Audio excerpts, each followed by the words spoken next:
That's right, kids. It's another edition of Classy Things with the 1911 Syndicate. In the couple years that the 1911 Syndicate has existed, we've gotten to feature some pretty cool guns. And somehow, we've never done a video on a revolver. So for our first revolver video, we thought, let's go straight to the behemoth. Let's take a trip over the pond, straight to the best revolvers you can buy. There's no doubt that some fine revolvers are made in America, but a German company called Korth says, "Halt mein Bratwurst," while I show you what a revolver can be.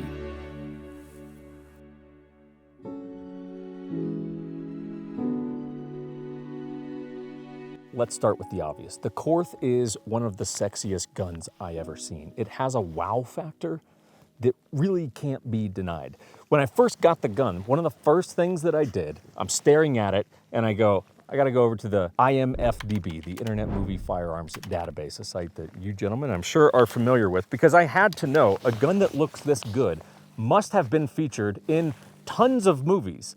The two that came to mind is I really thought, I'm gonna date myself a little bit here so you can go ahead and judge me down in the comments. I thought that the villain from The Last Action Hero, Schwarzenegger classic, 1990s, was using a Korth. Turns out he was not. I also thought, now this is, very judging at this point, I also thought it was the revolver used by The Rock in Fast 5, which of course would be the best entry in the Fast and the Furious series. To my shock, it was not. To my real shock, the Korth has zero presence in pop culture. And this is stunning, but borderline insulting to me, because when I look at this, I just go through the list of movies that this should be in. Let me give you some examples. Any movie that has a cartel boss should be shooting the Korth NXS. Any movie that has someone that needs to intimidate another character. Are you telling me that's not the most intimidating pistol you've ever seen in your entire life? Some other examples. Movies like Dirty Harry, if they ever bring back Harry Callahan for a rehash, he better be running a Korth. Movies like Wind River that take place in these big, vast landscapes with wild predators and things like that. This is a great fit for you. Let me give you another one. Go look up the pistol from Blade Runner and tell me that it doesn't have a weird, shocking resemblance to this. It is in this weird category of old school but new school. You telling me that somehow couldn't also be RoboCop's gun? It's just very strange. It's this weird gun that blends time and pop culture. It's a gun that is that cool. Anytime you seek the answer to what pistol should we use in this movie, the Korth may be your answer. And while I could be perfectly happy owning a gun like this and never shooting it, we must shoot it.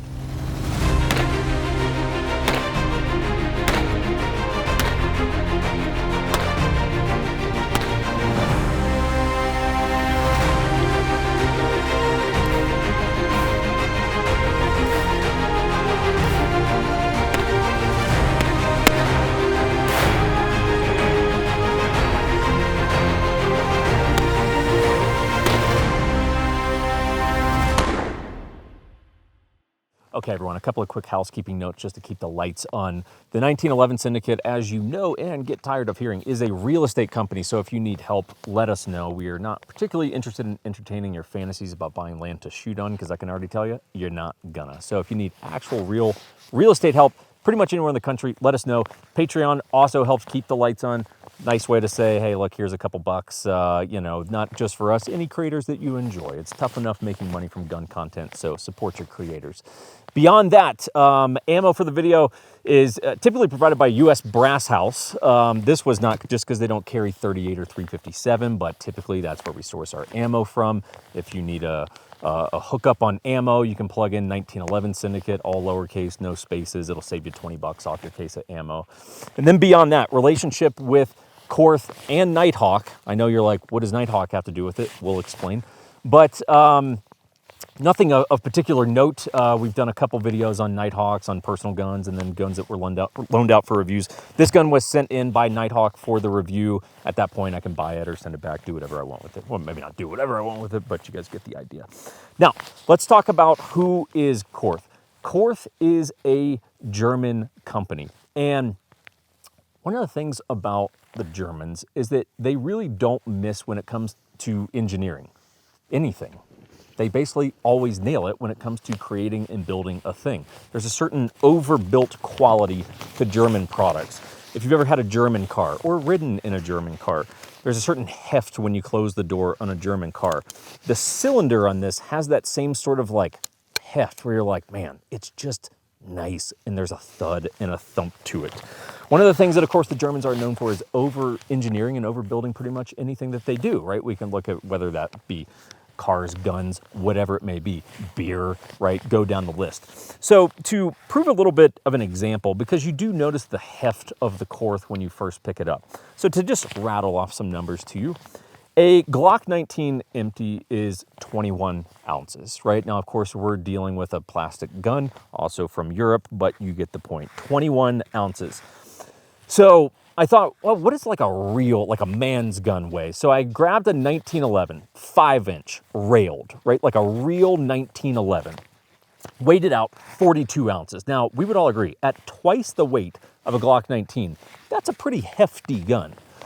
The Korth in its current configuration is coming in at 3 pounds and 9 ounces. Now, that would be a total of 57 ounces. To put it in perspective a bit, if we use 4 ounces as the weight for the average bratwurst, the Korth weighs as much as 14 bratwurst. The average Chihuahua, for example, is 3 to 6 pounds. So for our female viewers out there who carry around little Chihuahua dogs in bags, you could actually get rid of your Chihuahua, maybe even sell it for what this would cost, purchase a Korth, throw it in your bag without messing up your weight distribution at all. And as someone who knows a lot about women, I know you care a lot about your weight distribution. Point being, it is a hefty gun. Now, as we mentioned, Nighthawk, how does Nighthawk fit into this? Nighthawk, very simply, is the importer of Korth pistols. Of course, foreign company, you've got to have someone to import that. So Nighthawk is the importer. They do also have a couple of gunsmiths over at Nighthawk who are specifically trained on Korths. So if you ever have an issue with your gun, obviously your gun's not going back to Germany, that would be a logistical nightmare. So it actually goes to Korth, and they have their dedicated smiths work on it. So essentially what happens is when the guns get stateside from Korth, the Nighthawk smith does all of his QC, shoots the final rounds, make sure everything's functioning good, and then the gun is ready to go out to the customer. In terms of where you can get these, pretty much any Nighthawk dealer, I'm not saying they necessarily will carry Korths, but at the very least they have access to get them. I think there's something like, I think Nighthawk actually told me there's something like 500 dealers. So there's plenty of places around the country that you can go get these. That said, they are pretty hard to find. This is actually the first one that I had ever seen. It was a brand that I was aware of, but I'd never actually seen a Korth prior to doing this video. Korth, like Nighthawk, has, I think it's part of where that relationship came from. They have the same philosophy as Nighthawk, which is a one gunsmith type of deal. So much like Nighthawk, the smith that builds your Korth actually stamps his initials underneath the grips. It's very, very cool. It's a little touch, but for those of you that know me, you know I like that kind of stuff. Now, the NSX, I originally wanted to get as a backcountry gun. Funny enough, a little backstory, but we were originally supposed to do this sort of big dramatic shoot that we're doing right now. We were supposed to do it in a pretty interesting part of Montana, and there are bears and wolves and all those kind of things. I asked one of the park rangers we were dealing with up there, I was like, hey, I'm thinking about .357 for a backcountry gun for bears. He told me if a bear charges you with .357, quote, use it on yourself, which is very discouraging if you get in a fight with a bear, everyone, but that's not the subject matter of this video. I wanted to get this gun as a backcountry gun to have 8 rounds, right, and we will cover this, but 8 rounds of holy shit .357 Magnum heading down range at that stupid bear face. That fortunately has not happened, but let's go ahead and address one of the elephants in the room, because anyone that knows anything about Korth is going to know those are kind of expensive, aren't they? Yes, they are. So the MSRP on the gun is $5,300. Now, that might have a little bit of like, ooh, so, and I get it, okay? I'm not going to stand here and deny that, like, yeah, it's a steep price tag. It is, right? And so I actually had a call with the guys from Nighthawk who are kind of the subject matter experts on Korth, because I wanted to know, like, straight up, tell me why it's worth it. Like, why is this worth it? I am not in the just as good crowd, as you guys probably know from watching the channel. Like, I appreciate nice things, but I'm like, man, $5,300 on a revolver, a little bit of a tough pill to swallow. So I would just like to learn about why, what makes them so special. And that's kind of what we're going to run through here. First of all, everything is machined out of German billet steel, right? And of course the Germans, they do everything nice, so we do know that they're going to use nice materials there. It has extremely tight tolerances, so we're going to have to liken the Revolver a little bit to 1911s, where fit and finish, right, that largely comes from a human gunsmith making that tight fit and finish, or really fit, I guess, at that point. But the tightness of that fit is very, very important, right? So these have extremely tight tolerances. The tight tolerances are coming from largely a lot of machine time combined with a lot of human labor, right? So part of the cost for any high-end gun, whether it's a 1911, Korth, whatever it may be, is massive amounts of machine time combined with massive amounts of human labor. Combine all of those things together and you got an expensive gun, everyone, okay? The NXS, so I have an 8-shot, right? So this is an 8-shot 357, which for those of you just who may not familiar with revolvers means that it can also shoot 38 special. And we'll kind of address how it does with each of those rounds. You can also have a 9mm cylinder fit and tuned to the gun. It is pretty cool the way this little system works. For this, it runs on moon clips. Not that that's like a deal breaker or anything. I frankly, as someone who is interested in this primarily as a backcountry gun, I just didn't see the need for 9mm. I was like, look, 38 shoots very soft. If I want to shoot something lower power, I'll shoot 38. If I want to shoot some holy shit factor, then you shoot some 357, right? This is the extent that we're going to talk science in this video, but the polygonal barrel allows you to swap between 357 and 9mm. Now that the science section is done, we'll go ahead and move on from that. I have the 6-inch barrel configuration. They do also have this in a 4-inch model, which, if I'm being perfectly honest with you, is going to be a lot more practical than this. Just to kind of prove a point, this is my backcountry rig from Hill People Gear. We will either have a review coming or we have already released the you know, it's just sort of kind of summary on why I like these things. But sadly, this is my backcountry rig and my backcountry gun, and the damn thing doesn't fit. So it's a little bit of a bummer. So I'm gonna have to figure out how to actually carry the Korth in the backcountry so I don't have to dig through a bag if Mama Bear tries to attack Papa Jake, right? God, that was a good line. Can everyone back me up with that? That was a good line, right? Come on, come on. Right behind the camera? Not bad. Not bad. So we've got a hammer forged precision barrel made from 416R stainless, all really, really good stuff. You will notice around the barrel that it has ventilation, right? So it has all these little slots that are cut throughout the, or not the barrel, but I guess like the barrel shroud, right? The thing covering the actual barrel. So what is that going to do? Well, number one, it's going to allow the barrel to cool faster. Not that this is a gun that you're probably going to run on a particularly fast firing cadence, but it is going to allow the barrel to cool faster. It's also going to allow for some weight savings. Now, you may find that a little ironic because also attached to the bottom Picatinny rail here is a weight. So this thing that is down here, this is just a weight that screws into the bottom pick rail to alleviate some of that recoil, because I can also tell you that, so the visual aesthetic of this gun is based on the NXR from Korth, which is a 6-shot 44 Magnum. I debated getting the 44 Magnum, but I'm like, man, it's just going to be probably pretty not like fun to shoot on a regular basis. So I'll probably get more use out of this. But the NXR has the crazy, sexy line. So I basically wanted to mimic that by adding this weight down here. Is it necessary? Not really, but it does take off a little bit of that bite.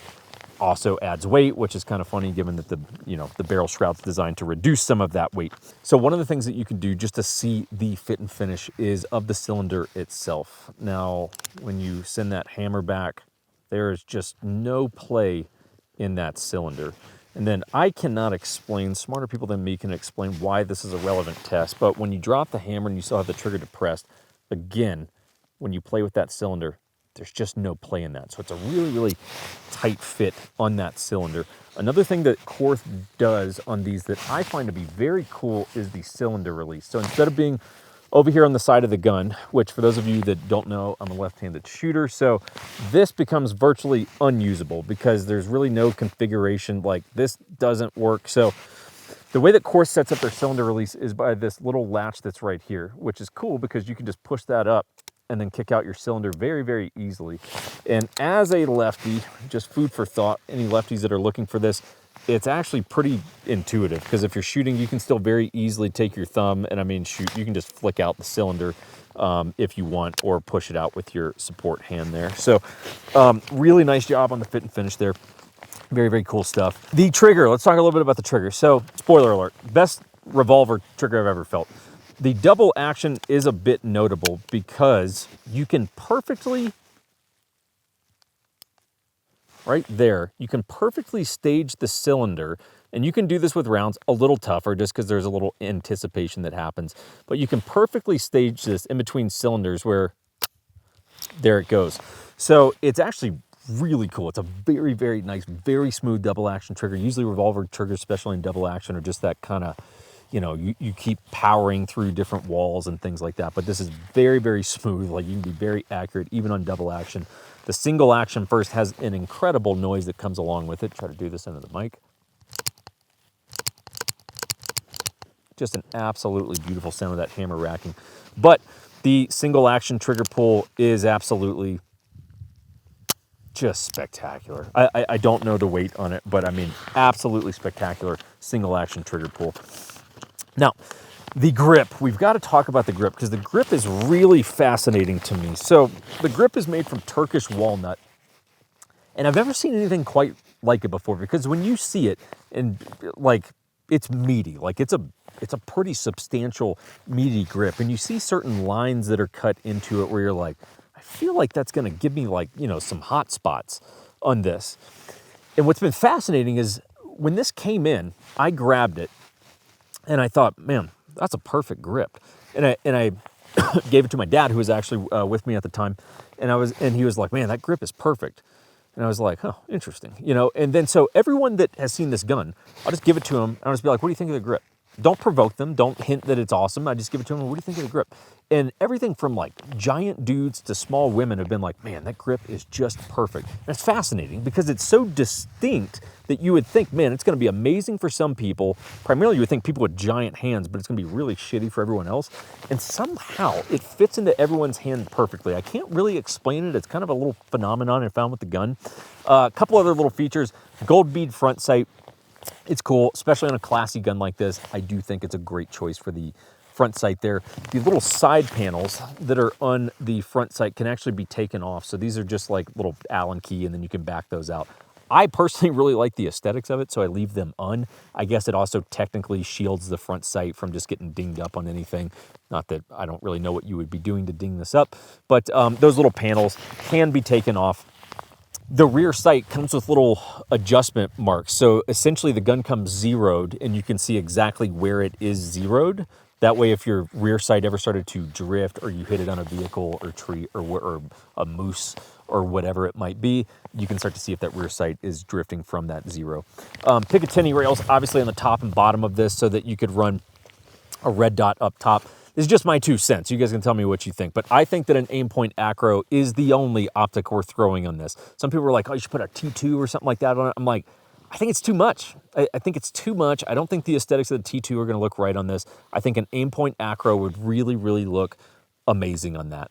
You do have a bottom pick rail as well. I'm currently occupying it with that weight that's attached to that rail. In theory, of course, you could throw a light or laser on it or something like that, but because the pick rail's so far forward, it would really be completely unusable for any sort of light. So the only real use I see for a pick rail on this 6-inch barrel here is for this weight, which I do think you should do. It does not come with the gun. That was a optional, kind of an extra thing that we added on, but just so you know. You can fit the gun with a comp. At that point, and they asked me, they're like, you want us to put a comp on it? I'm like, at some point, we can't get but so ridiculous here. So no comp on that, but you can if you want to. DLC finish is really nice. Holding up well so far. Hasn't taken any dings. Have not run it in Kydex, so I can't say that it's incredibly durable in Kydex. I don't know. This is, to me, just kind of a disrespectful gun to put in Kydex. That's just my 2 cents, though. If I have any criticism, I mean, it's tough. I try to find stuff for you guys in these videos to go, okay, well, what could be better?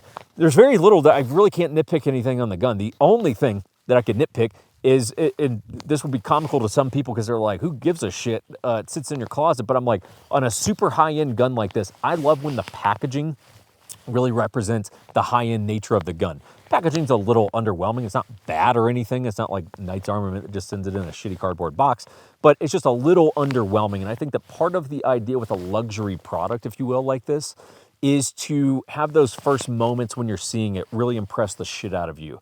If you had like some dude who's compensating who has like a Lamborghini or something like that, and hey, when you turn on your Lamborghini, don't you want it to have a cool sort of startup feature where the screens light up and something kind of cool happens and make you feel a little special in your luxury car, right? That's kind of the packaging in a gun for me. Just my 2 cents, right? Take it for whatever you want. How does it shoot? On 38, the gun doesn't move.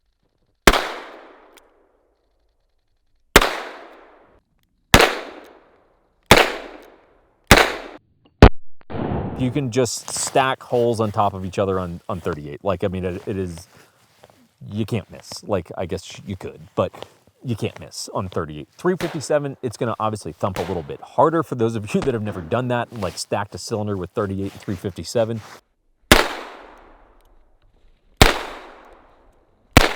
Now 357. Holy shit. A lot spicier. That thing's freaking sweet, dude. You absolutely will know when you hit the 357 rounds. It's the nature of the beast. As I've shown the NXS to people, it seems to be that gun that's a universal crowd pleaser. Some of the things I've heard, it's a masterpiece. I'm not into revolvers, but that one does it for me. A friend even messaged me the day after she saw it and said she had dreamt about it. And they're all correct. Somehow it's futuristic and otherworldly, but also classic and antique all at the same time. And here's a surefire way of knowing what guns truly impressed me. Which ones did I buy? I can tell you this revolver is not going back. It will stay with me, and I will proudly show it to people as a representation of how amazing a revolver can be.